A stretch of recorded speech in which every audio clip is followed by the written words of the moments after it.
Hello, my friends.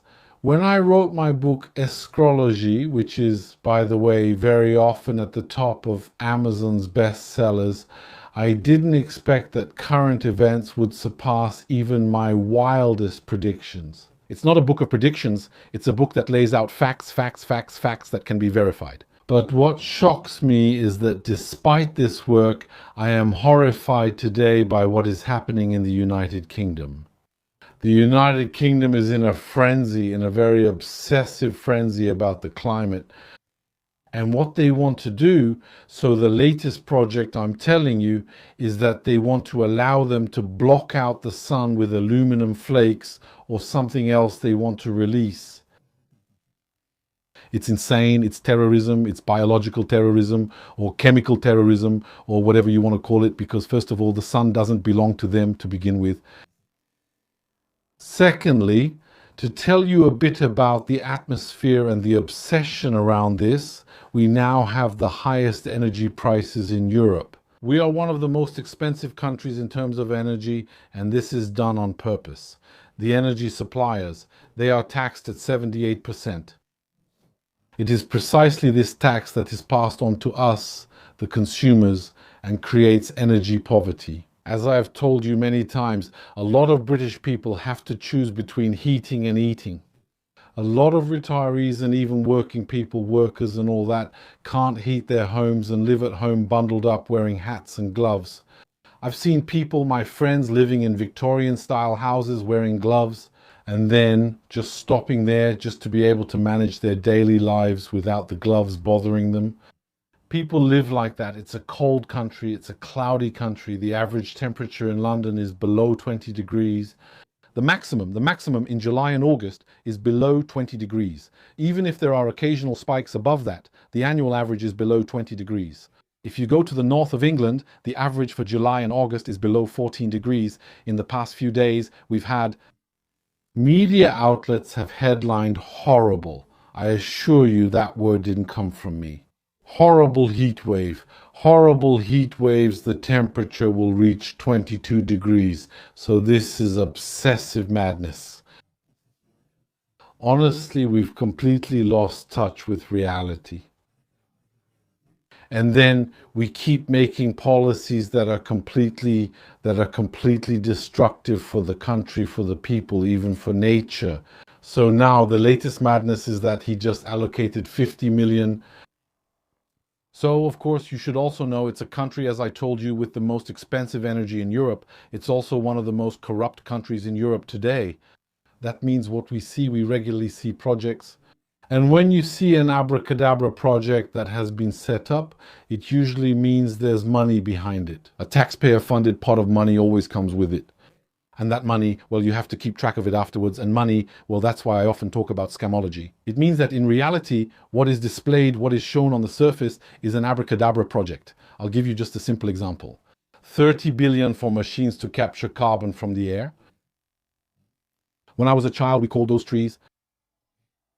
Today, they want to make $30 billion machines. They've also decided to do, I'm telling you what I'm about to say is true. That's what's astonishing. And actually, that's what you feel in the book Escrologie. Very often you think, I really like aldosterone, but here I just can't wrap my head around it. And people check and find out it's true.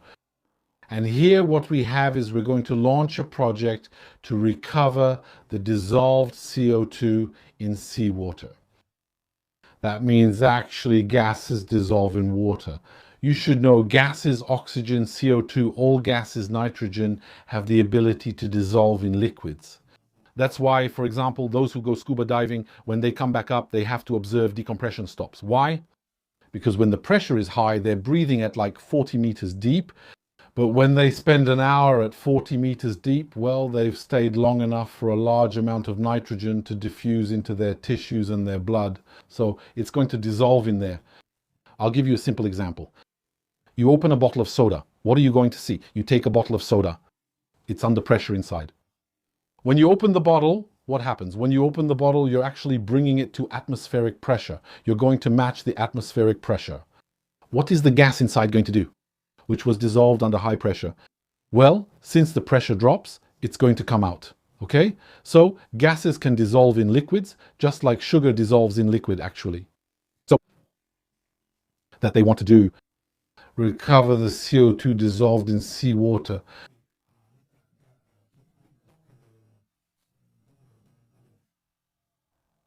It's about the same as if I told you we're going to recover sea salt.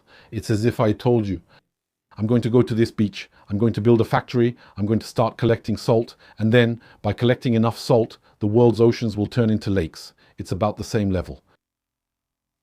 Billions allocated to that too. And actually, we have an eco-scam lobby that has taken over the country.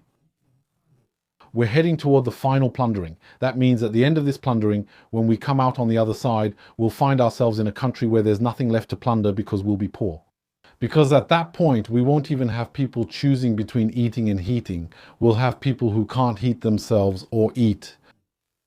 And the latest madness, they've allocated a budget of 50 million for. Of course, we always start with 50 million, then we add 100, then 200, and after that, we're talking in billions. It's like the story of the carbon capture machines. They allocated 22 billion all at once, and now we're talking about 30 billion.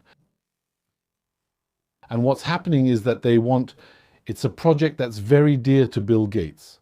It's a project for billionaires. These are idle, deranged billionaires, all of them. These are people who have a lot of money. They've accumulated their wealth. And now they're starting to come up with crazy ideas. Ideas about controlling the world, all that. And actually, let me tell you something. I think you know about my Marxist leanings. I don't hide it. What I notice about the forces of money, the rich, the billionaires, all of them, is something that makes me understand why revolutions take everything from them. I understand why. Because actually, not only do they accumulate massive amounts of money, which until a few years ago I was very tolerant of, but in fact their happiness, their pleasure is only complete if the rest of humanity lives in poverty. That means once they accumulate, it's not enough for them. You think to yourself, you have castles, yachts, servants, private jets, a private island, and residences of all kinds.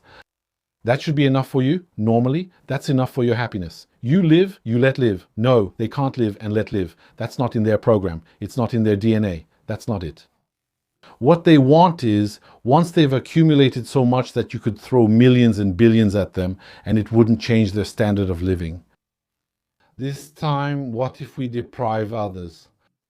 What if we take away their essentials, starve them, return them to poverty, make them eat insects and prevent them from heating, using air conditioning or eating hot food? What if we stop them for their own good? That's the problem. The thing is, after a while, what brings happiness isn't wealth anymore. It's the contrast. It's me having everything and others living like animals. That's kind of what it is. That's the gap they want to create, and we can see it. We see it in their cynicism, in their vicious and malicious actions. So, as I was saying, it was a crazy idea from Bill Gates, who said, let's take planes, put aluminum particles in them, and release that into the sky and see what happens. And what happens is, first of all, I don't think they'll be able to cover anything. So if they do manage to cover, we could end up with a nuclear universe.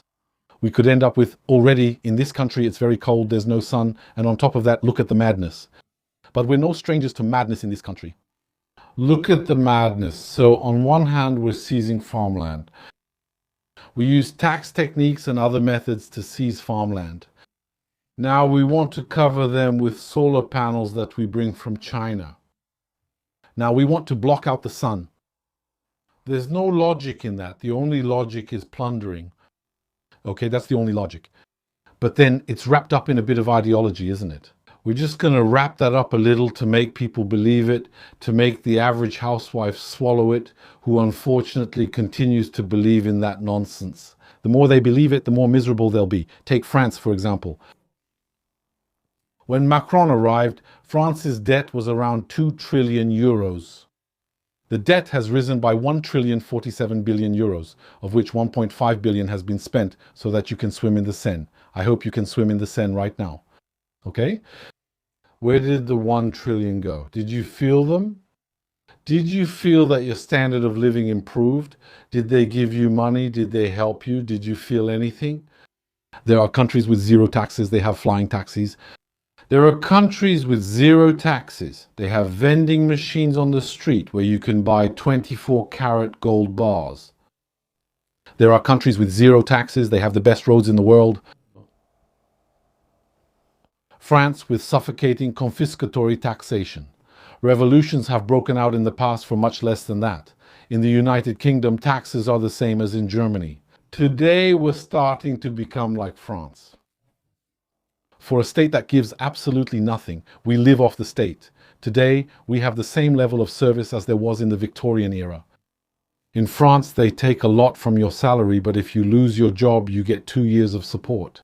You have 2 years of unemployment benefits, and if you lose your job, you have nothing. If you don't have any savings, you're done. At the end of the month, you lose your home. You see what I mean?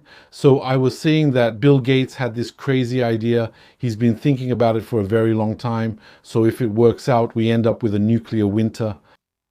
In a country where there isn't much sunlight already, there are people who they grew up without seeing it. Add to that,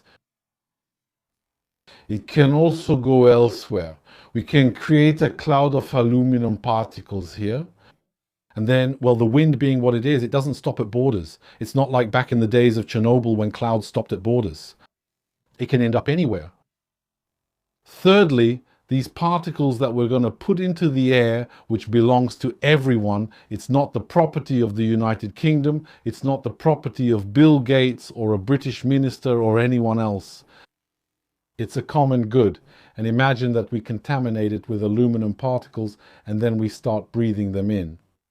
Or that we start eating them. What if it starts poisoning the waterways? Then we start discovering diseases, and then we see that a lot of people have aluminum in their bodies. What do? Who are we going to punish? How can we fix the problem before punishing anyone? Do you get my point? We're dealing with people who are on the edge. On one side, there are billionaires, and on the other, there are police officers, some of whom are at the level of clinical stupidity, who simply happen to be in power. Just because they come from a caste that takes its rejects and puts them in power anyway, no matter their intellectual level.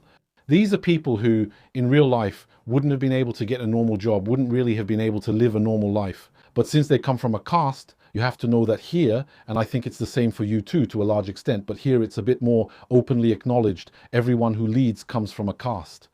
So inevitably, we're going to end up with rejects, clinical idiots, literally. And at that point, we're going to commit a crime against humanity in the name of an obsession that no one can stop.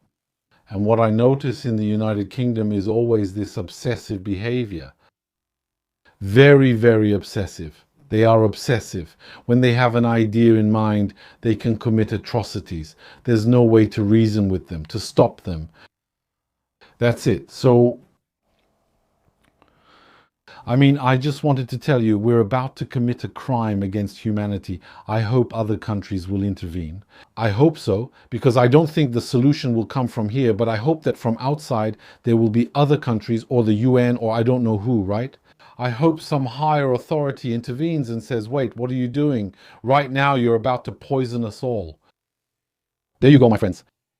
That was a little commentary on the madness going on here. And I'll see you in another video.